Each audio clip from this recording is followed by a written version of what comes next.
Já parou para pensar no que faz a gente ser, a gente? Nossos pensamentos, emoções, tudo que a gente faz? Tudo isso nasce de uma dança super complexa, quase misteriosa, que acontece dentro do nosso cérebro. Hoje, a gente vai tentar entender um pouco melhor essa conexão. Mas e quando essa dança é interrompida? Sabe, por uma lesão, uma doença, ou mesmo um transtorno do desenvolvimento? Como é que a gente pode, de fato, entender o que está se passando na mente de alguém para poder ajudar? Essa é a grande questão que a gente vai explorar agora. Bom, e essa curiosidade sobre cérebro e comportamento não é de hoje, viu? A gente vem tentando entender isso há muito tempo. Desde as primeiras observações lá atrás, com lesões cerebrais em soldados, até a ciência super sofisticada que a gente tem hoje, a jornada para mapear a mente foi e ainda é longa e fascinante. Então, para a gente organizar as ideias, vamos primeiro entender o que é a avaliação neuropsicológica, depois ver quais são os objetivos dela, quando ela é mais indicada e, claro, o mais importante, como é que ela ajuda na reabilitação e a olhar para o futuro dos pacientes. Vamos começar pelo básico, né? Desvendar o que de fato significa esse termo. Então, o que é essa tal de avaliação neuropsicológica? Olha, dá para pensar nela como uma investigação bem profunda, bem detalhada. Não é só uma série de testes, sabe? É todo um processo para a gente conseguir entender como o cérebro funcionando afeta a maneira como a gente pensa, sente e age no nosso dia a dia. E o ponto-chave é exatamente este aqui, ó. A avaliação tem um valor que é fundamental. E não é só para médicos, não. Ela ajuda um monte de profissionais de várias áreas, porque ela tem um leque de aplicações gigantesco em contextos muito diferentes. Isso mostra o quanto ela é versátil e importante. Uma analogia ótima para entender é pensar num trabalho de detetive do cérebro. É isso mesmo. O neuropsicólogo vai coletando pistas de todos os lados. De testes, de entrevistas, de observações, para no final montar um mapa completo, mostrando tanto as forças quanto as fraquezas cognitivas daquela pessoa. Bom, isso já nos leva direto para a próxima pergunta, que é bem lógica. Mas, afinal, por que alguém passaria por todo esse processo?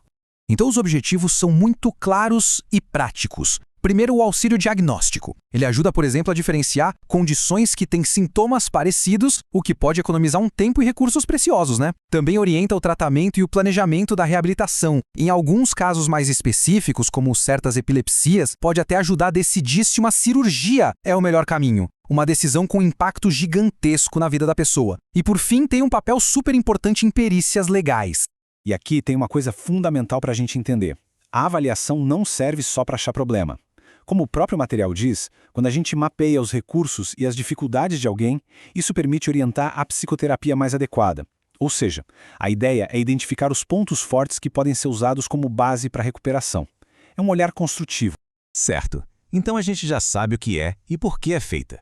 Mas vamos ver agora como é que isso se aplica em situações da vida real. E a lista de condições é bem grande, o que mostra o alcance da neuropsicologia. A gente está falando de traumatismos crânioencefálicos, os famosos TCS, de acidentes vasculares cerebrais, os AVCs, epilepsias, tumores, mas não para por aí.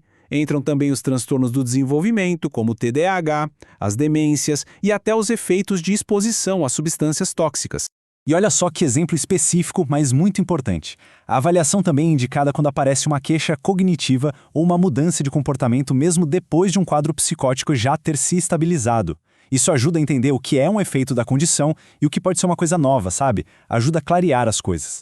E todo esse caminho nos leva, finalmente, ao grande objetivo de todo esse trabalho, a reabilitação.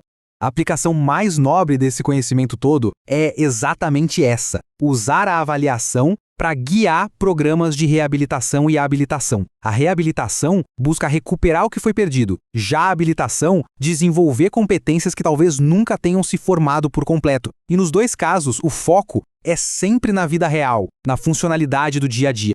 E a necessidade disso é imensa. Para se ter uma ideia, só nos Estados Unidos, cerca de 2 milhões de pessoas sofrem lesões cerebrais todo ano. É tanta gente que alguns chamam de epidemia silenciosa. O custo é altíssimo, não só financeiro, mas principalmente humano. Então, para resumir a ideia central, o objetivo final não é só colocar um rótulo, um nome no problema. É mapear o que foi perdido, mas também o que ainda funciona bem, para poder restaurar ou compensar as funções. A grande meta é sempre devolver a autonomia e melhorar a qualidade de vida da pessoa. E isso tudo deixa a gente com uma reflexão, né? A avaliação neuropsicológica vai desvendando mistérios individuais do cérebro, um de cada vez, ajudando muita gente a reconstruir a vida. Mas, pensando no futuro, à medida que a ciência avança, qual será o próximo grande mistério do cérebro que a gente vai desvendar? Fica aí a pergunta.